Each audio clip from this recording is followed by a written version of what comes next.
अस्सलाम वालेकुम students, welcome to Iman learning. Students, हम आज डिस्कस कर रहे हैं एंजाइम इनहिबिटर्स के बारे में। ओके, तो इससे पहले स्टूडेंट्स हमने पढ़ा था factor affecting the rate of enzyme activity और एंजाइम एक्शन के बारे में हमारा जो लेक्चर था इससे पहले। ओके, तो ये जो एंजाइम इनहिबिटर्स है स्टूडेंट्स, ये भी एक तरह के फैक्टर्स हैं जो अफेक्ट करते हैं एंजाइम की एक्टिविटी पे। लेकिन ये बुक में उन्होंने एफएससी पार्ट 1 के अंदर अलग से क्वेश्चन बना दिया है हमें, तो इस वजह से हम इसको अलग से डिस्कस कर रहे हैं। ठीक है, अलग से आपको ये 2 नंबर का क्वेश्चन आ जाता है, या आपको राइट अ नोट और एंजाइम इनहिबिटर 4 नंबर का 3 नंबर का क्वेश्चन भी एग्जामिनर दे देता है। तो ये दोनों एतबार से ही इंपॉर्टेंट क्वेश्चन है, लॉन्ग एंड शॉर्ट वे में। ओके स्टूडेंट्स, तो let's get started our lectures. Inhibitors, student inhibitors क्या होते हैं? एनीथिंग जो स्टॉप करते हैं एंजाइम की एक्टिविटी को, यानी कि कोई भी चीज़ हो सकती है, वो एंजाइम की एक्टिविटी को स्टॉप करना है उसने। ओके, उसको हम इनहिबिटर्स कहते हैं। अब हम प्रॉपर इसकी डिफाइन देख लेते हैं कि chemical substances that can react with the enzyme but it not transferred into product and block active site. अब क्या है, ये कुछ केमिकल सब्सटेंसेस है जो एंजाइम के साथ रिएक्ट तो करते हैं, ओके, बट प्रोडक्ट में सबस्ट्रेट को ये चेंज नहीं होने देते। ओके, अब फॉर एग्जांपल कि चेंज कैसे नहीं होने देते, क्योंकि ये ब्लॉक कर देते हैं स्टूडेंट यहाँ पे जो एंजाइम की एक्टिव साइट है, एक्टिव साइट, या फिर हम इसको कैटालिटिक साइट भी कह सकते हैं, जो कि प्रोडक्ट बनाती है सबस्ट्रेट से। ओके, तो अब एग्जांपल्स इसकी कौन सी होगी? For example cyanide, antibodies, anti metabolites, some drugs and pesticides. अब स्टूडेंट्स, ये तमाम एग्जांपल्स हैं जो कि एंजाइम की एक्टिविटी को ब्लॉक कर देती हैं। अब फॉर एग्जांपल हम इसमें से किसी एक एग्जांपल को डिस्कस कर लेते हैं। जैसे फॉर एग्जांपल हम कहते हैं पेस्टिसाइड्स। अब पेस्टिसाइड्स स्टूडेंट्स क्या होते हैं जो कि प्लांट्स के लिए भी हार्मफुल होते हैं। पेस्टिसाइड्स, ओके, मतलब जो पेस्ट होते हैं उसको किल करने के लिए हम पेस्टिसाइड का यूज़ करते हैं, लाइक स्प्रे। ठीक है, अब अगर हम पेस्टिसाइड की ही एग्जांपल पे बात करें कि किस तरह इसमें एंजाइम जो है ब्लॉक होता है इनहिबिटर की मदद से। ठीक है, अब फॉर एग्जांपल हमने पेस्टिसाइड का स्प्रे किया पेस्ट पे, पेस्ट को किल करने के लिए। अब वो पेस्ट कैसे किल होगा? जब हम पेस्टिसाइड को स्प्रे करेंगे पेस्ट पे स्टूडेंट्स, तो पेस्ट क्या करते हैं एक्चुअली, पेस्ट अपनी जो तादाद है, अपने जो ऑफस्प्रिंग है वो प्रोड्यूस करते हैं और प्लांट के अंदर फैलते जाते हैं ताकि वो प्लांट को नुकसान पहुंचा सके। अब जो पेस्टिसाइड्स हैं स्टूडेंट, उसने क्या करना है, जब हम उसका स्प्रे करेंगे तो वो पेस्ट की जो एंजाइम है, जो रिएक्शन रेट को स्पीड अप करते हैं, वो क्या करेंगे, वहाँ पे एंजाइम की एक्टिव साइट पे जाके अटैच हो जाएगा केमिकल, और प्रोडक्ट में चेंज नहीं होने देता। जब वहाँ पे प्रोडक्ट नहीं बनेगी तो मज़ीद पेस्ट प्रोड्यूस नहीं हो सकेंगे। ठीक है, तो वो वहीं पे जो पेस्ट है उसके बॉडी के अंदर केमिकल रिएक्शन करके एंजाइम की एक्टिविटी को ब्लॉक कर देते हैं ताकि वो ज़िंदा ना रह सके। और पॉइजन्स, एंटीबॉडीज़, वो भी सारी इसी तरह काम करती हैं कि वो जो बैक्टीरियल इफेक्ट होता है उसको ख़त्म करता है बैक्टीरिया के अंदर जो एंजाइम्स होते हैं उसकी एक्टिव साइट को ब्लॉक करके, ताकि बैक्टीरिया ज़्यादा से ज़्यादा रिप्रोड्यूस ना हो सके और हमारी बॉडी को मज़ीद नुकसान ना पहुँचा सके। जब हम कोई ड्रग इस्तेमाल करते हैं, एंटीबॉडी इस्तेमाल करते हैं, जब हमें बुखार होता है, ओके, तो उनका भी यही काम होता है कि वो बैक्टीरिया के अंदर एंजाइमेटिक एक्टिविटी को ब्लॉक कर देते हैं और मज़ीद रिप्रोड्यूस नहीं हो सकते, और हमारी बॉडी के जो इम्यून सिस्टम होता है वो डेवलप हो जाता है और वो किल कर देता है बैक्टीरियाज़ को। इसी तरह ये तमाम जो एग्जाम्पल्स हैं यहाँ पे इनहिबिटर्स की, वो इसी तरह एंजाइम के अंदर जाके इनहिबिट करती हैं मुख्तलिफ केमिकल। अब ये तो मैंने आपको एग्जांपल दी है कि जब हमें बुखार होता है या कोई मसला होता है या पेस्ट होते हैं उनको किल करना होता है, लेकिन ये अगर तो हमारी बॉडी के अंदर नॉर्मल फंक्शन को जब ये स्टॉप कर दे, जैसे साइनाइड है, जैसे पॉइजन है, अगर हम पॉइजन खा लेते हैं स्टूडेंट्स तो मर जाते हैं। क्यों? क्योंकि हमारी बॉडी के अंदर जितना भी एंजाइमेटिक रिएक्शन हो रहे होते हैं वो उस ड्रग, उस पॉइजन की मदद से वो क्या हो जाते हैं, वो स्टॉप हो जाते हैं, और एट द एंड क्या होता है, हमारी बॉडी बिल्कुल मफलूज होकर रह जाती है और हमारी डेथ हो जाती है। ओके, इतनी तेज़ी से वर्क करता है जो पॉइजन होता है। अगर हाई पॉइजन हो तो वो आपको चंद मिनटों में ही मार देगा। तो वो मारेगा कैसे? आपके सारे के सारे रिएक्शन को स्टॉप करवा देता है। ओके, तो यहाँ तक आपको एग्जांपल की समझ आ गई होगी किस तरह एंजाइम काम करता है। अब स्टूडेंट्स हम इसकी एग्जांपल देख लेते हैं। यहाँ पे देखें, इस एग्जाम्पल को डिस्कस करने से पहले मैं यहाँ पे आपको इसकी टाइप के बारे में बताऊंगी, ओके। फिर आपको ये वाली एग्जाम्पल सही से समझ आ जाएगी। तो टाइप्स की अगर हम बात करें स्टूडेंट्स, तो जो इनहिबिटर्स होते हैं उसकी 2 टाइप्स है, irreversible inhibitors and reversible inhibitors. अब इरिवर्सिबल इनहिबिटर्स क्या होते हैं?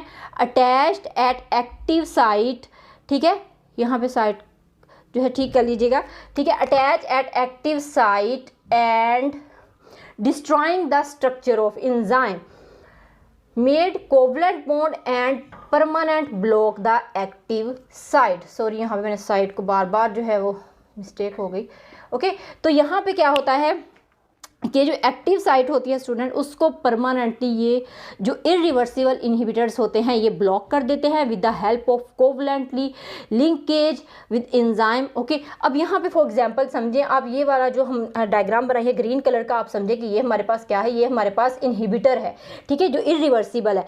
अब ये क्या करेगा, जो एक्टिव साइट है एंजाइम के, आपको पता है स्टूडेंट्स ये क्या है, active site, okay, active site.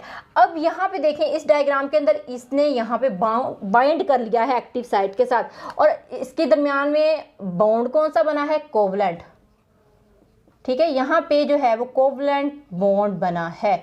और जब कोवलेंट बॉन्ड बन जाएगा यहाँ पे, और जो इनहिबिटर है वो अटैच हो गया, इनहिबिटर को मैं यहाँ पे आई से डोनेट कर देती हूँ, ठीक है, इनहिबिटर अटैच हो गया है विद एक्टिव साइट। अब नेक्स्ट इसका मरहला क्या है कि permanent block the active site और डिस्ट्रॉइंग द स्ट्रक्चर। ये ना सिर्फ ब्लॉक करेगा एक्टिव साइट को, बल्कि ये स्ट्रक्चर को भी डिस्ट्रॉय कर देगा, तबाह कर देगा। फॉर एग्जांपल अब यहाँ पे अगर हम इसका स्ट्रक्चर बनाएं तो यहाँ पे इसका स्ट्रक्चर थोड़ा टेढ़ा मेढ़ा हो गया है, ठीक है। तो यहाँ पे क्या हुआ है कि उस एक्टिव साइट की जगह पे जब इनहिबिटर अटैच हुआ तो उसने पूरे के पूरे स्ट्रक्चर को ही ख़त्म कर दिया। जैसे हमने पढ़ा था ना, denaturation of enzyme, same as it is, ऐसे किया इसने। तो अब क्या होगा, एंजाइम इस काबिल नहीं है कि ये सबस्ट्रेट को बाइंड करवाए और प्रोडक्ट बनाए, ठीक है। तो यहाँ पे जो स्पेसिफिक रिएक्शन हो रहा था एंजाइम की मौजूदगी में, वो रिएक्शन रुक जाएगा, ओके। तो यहाँ पे आपको स्टूडेंट समझ आ गई होगी कि यहाँ पे एंजाइम क्या हो गया है, एंजाइम डिस्ट्रॉय, ओके। तो यहाँ पे स्टूडेंट एंजाइम हमारा हो गया है डिस्ट्रॉय। अब नेक्स्ट टाइप है इसकी, अब यहाँ पे आपको इरिवर्सिबल की समझ आ गई। अब नेक्स्ट टाइप पे हम चलते हैं कि weak linkage with the enzyme, their effect जो है वो कैन बी न्यूट्रलाइज्ड कम्प्लीटली और partially by the increase of substrate concentration. अब ये वाला जो टाइप है इसकी रिवर्सिबल की, अब रिवर्सिबल हम किस रिएक्शन को कहते हैं, जो हम रिवर्स कर सकते हैं, ठीक है, जो दोबारा से हम हासिल कर सकते हैं, उसको हम कहते हैं रिवर्सिबल। अब ये हम क्या, अगर एंजाइम की फॉर एग्जांपल ये शक्ल चेंज भी हो गई है तो ये दोबारा से रिवर्स हो सकता है, ओके। तो कैसे होगा, क्योंकि अगर तो जो इनहिबिटर्स है उनकी लिंकेज होगी वीक, ठीक है, उनकी वीक लिंकेज होगी तो क्या होगा कि दोबारा से वही एंजाइम की जो शक्ल है वो हम हासिल कर सकते हैं और एंजाइम दोबारा से रीयूज़ हो सकता है, ओके, रिवर्सिबल इनहिबिटर्स के अंदर। अब स्टूडेंट्स रिवर्सिबल इनहिबिटर्स जो है उसको मज़ीद जो है डिफरेंट टाइप में डिवाइड किया गया है। इसमें हम देख लेते हैं कि type of reversible inhibitors. Reversible inhibitors students 2 types के होते हैं, competitive inhibitors and non competitive inhibitors.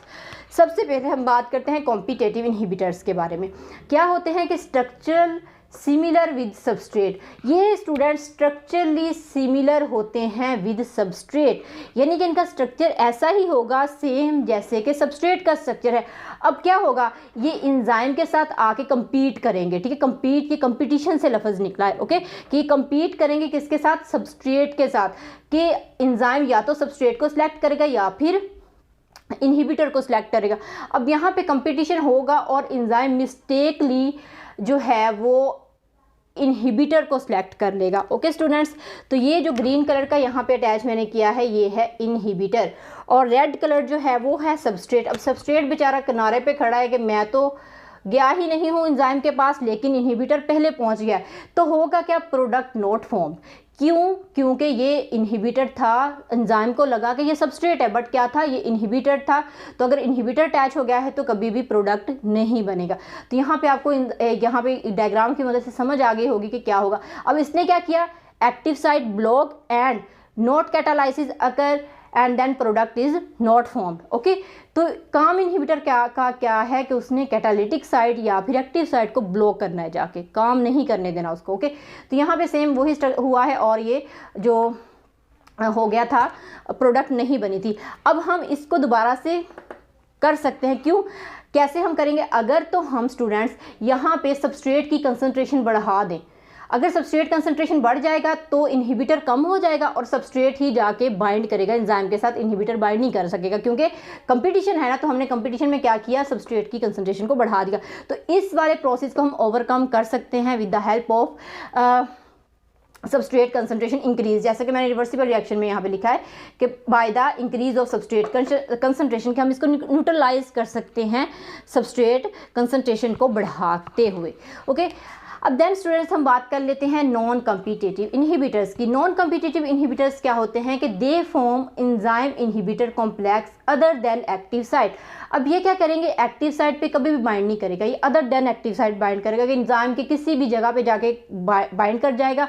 Okay, change the shape of active site of enzyme, और काम इसका यही है कि इसने एंजाइम की एक्टिव साइट को चेंज कर देना है। Enzyme not catalysis the reaction, और वही बात कि एंजाइम की जो एक्टिव साइट है वो रिएक्शन रेट को इंक्रीज नहीं कर पाएगी, प्रोडक्ट नहीं बनाएगी। अब फॉर एग्जांपल यहाँ पे डायग्राम अगर आप देख लें स्टूडेंट्स, तो यहाँ पे है हमारे पास सबस्ट्रेट। ओके, ये हमारे पास सबस्ट्रेट है और ये जो है ये है इनहिबिटर।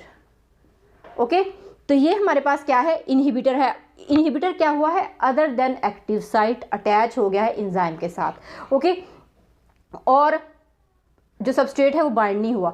तो हुआ क्या है, देन नेक्स्ट जाके अगर फॉर एग्जांपल यहाँ पे सबस्ट्रेट बाइंड भी कर जाता है स्टूडेंट, तो क्या होगा, कभी भी जो है वो प्रोडक्ट नहीं बनेगा। क्यों, क्योंकि जो है वो एंजाइम ही डीनेचर हो चुका है, एंजाइम का स्ट्रक्चर ओवरऑल डिस्ट्रॉय हो चुका है, ओवरऑल जो है वो चेंज हो चुका है, जिसकी वजह से product not form, product form नहीं करेंगे स्टूडेंट्स। तो स्टूडेंट यहाँ पे हमने कंप्लीट किया एंजाइम इनहिबिटर्स के बारे में। यहाँ पे बोर्ड बिल्कुल खाली है स्टूडेंट्स, आप लोग यहाँ पे अपने नोट्स कॉपी कर सकते हैं और एज इट इज़ इन पॉइंट को क्लियर कर सकते हैं जब भी आप अपना लेसन तैयार करें स्टूडेंट्स। ओके, तो ये था chapter number 3 enzyme first year biology से, जो कि आज हमारा कंप्लीट हो चुका है। इंशाल्लाह नेक्स्ट हम 4th लेक्चर पे मूव ऑन होंगे। अगर तो आपको मेरा लेक्चर पसंद आया हो स्टूडेंट्स तो इसको लाइक कीजिएगा एंड सब्सक्राइब कीजिएगा, मेरी नई आने वाली वीडियोस आपको मिलती रहेंगी, और बेल आइकन को ज़रूर प्रेस कीजिएगा। थैंक यू, अल्लाह हाफिज़। इंशाल्लाह फिर मिलेंगे हम।